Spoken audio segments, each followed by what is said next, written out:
So as soon as I left the border, I went to a small town called Wadi Halfa. I was actually expecting the border crossing from Egypt to Sudan to be like maybe an hour or two, but it took much longer. So I just decided instead of passing Wadi Halfa, would stay there for the night. But before I go to bed, I was so hungry. I wanted to get some food. So, I'm kind of a bit not ashamed, but I'm disappointed in myself that I got so sick. Like, you would not believe how sick I was. I was to the point where I was crawling on my hands, praying to God sick. And I'm gonna tell you how that happened. Alright guys, so my day just got exponentially better because I was able to get chicken and I was able to get some water, and I checked in, not really checked in, but Mazar, our guy, said, hey, why don't you go camp out by this police station, and you should be alright there. So I pulled up like right beside police station. The guy was like, ah, and I was like, hey, what's up, bro? And I said, hi, yes, okay, tent. I showed him a picture of my tent on my phone. He wanted to see the Carnet de Passage, which is basically a passport for the car. So I showed him that, and he said, okay, so where are you going? I said, South Africa. I said, where? And so I showed him on the map, and he was just like, oh my God, South Africa. So he handed me the paperwork back, and that was great. I also got money, so I exchanged $200 into Sudanese pounds, which is 10,000 Sudanese pounds. This is 10,000 Sudanese pounds, which is an insane amount apparently. So yeah. When I was walking through the town, I saw some chicken, and I thought to myself, man, I love chicken. It's like my kryptonite. Like, when I see chicken, I just want to eat a chicken. I decided, well, it's getting dark, so let's go find a place to camp out. Now, normally when I camp out away from the town, I usually try to find somewhere that's safe, or if there's a police station or someone who has good advice, I'll talk to them. And the advice that I got from my fixer was that there's a roundabout, a police station, and you can ask the police to park way over there and you'll be safe. And that's what I did. I walked up to the police station. I said, hey, I'm gonna park way over there. Just make sure if you hear any gunshots, you definitely investigate. And they said, no problem, you can go and camp. And that's exactly what I did. I set up my camp and I started to open up the aluminum foil, and the chicken was warm, but not as warm as it should have been. And the lesson to take away from here is that you don't know how long that chicken has been on that stick. And even though, like, I'm going to use this as an example. So you have a chicken on a stick. They don't always give you that chicken. Sometimes they have a chicken, and in my situation, he just took it from a different place.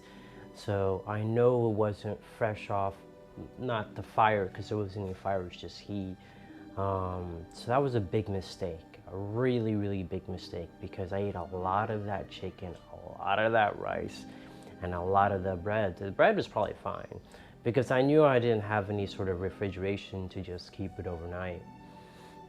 So probably went to bed around like maybe 9, 10. I did some reading, and I woke up at about 2 a.m. and my stomach is like, you wouldn't believe it. It's like twisted, and I have diarrhea. So I did the most responsible thing. I grabbed my shovel, grabbed my toilet paper, and I ran into the desert, and I digged a hole, did my business, and I went back to my tent only to realize I've got to go again. So I ran back and I ran back, and I probably did this, I'm not kidding, probably about 30, 40 times. And at this time I decided the best thing that I can do is just to flush out my system. Remember, it's like 2 a.m., 3 a.m. at this point. And I had a big 2-liter jug of water. Maybe that was the cause, I don't think so, but because it was sealed. But anyways, I took the water and I drank it, and as soon as I drank it, I started to vomit. And now it was a matter of when I was like shitting my brains out, vomiting, and I'm getting the sweats. And at this point, I knew that if I closed my eyes, I was gonna pass out, and I don't know if I was gonna even make it. And by this time, I had been vomiting, shitting myself probably about 50 times at this point. And you know the point when you're trying to vomit, but you have nothing there, so it's just like, and I was really sick. So I just prayed to God, like, man, God, please just give me the strength that I need to be able to put the tent in the car and just find the nearest hotel.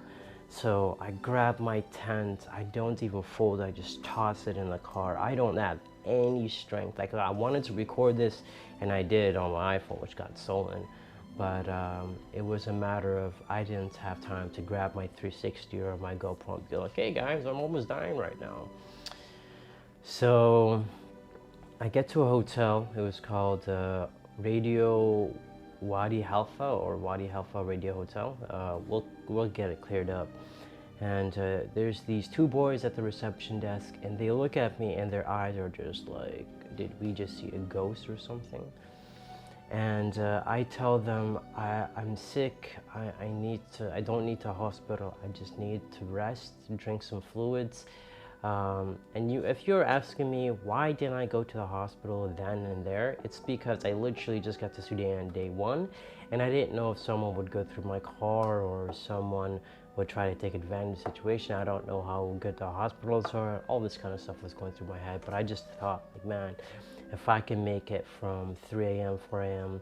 till daylight when it was like 6 a.m., then I should be okay. And I wasn't okay. Like, they got me some tea, and I drank some tea. I still started to vomit. And these kids didn't have really good English, so they put me in a room, and eventually an older man came, and he's Ibrahim, I believe his name was, and he spoke good English, and I told him, please get me vegetables and fruits.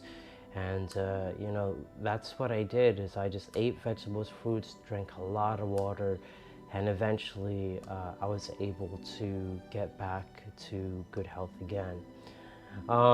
Once I got to good health, Ibrahim and we went to go get some fish, and I made a video thanking him for literally saving my life.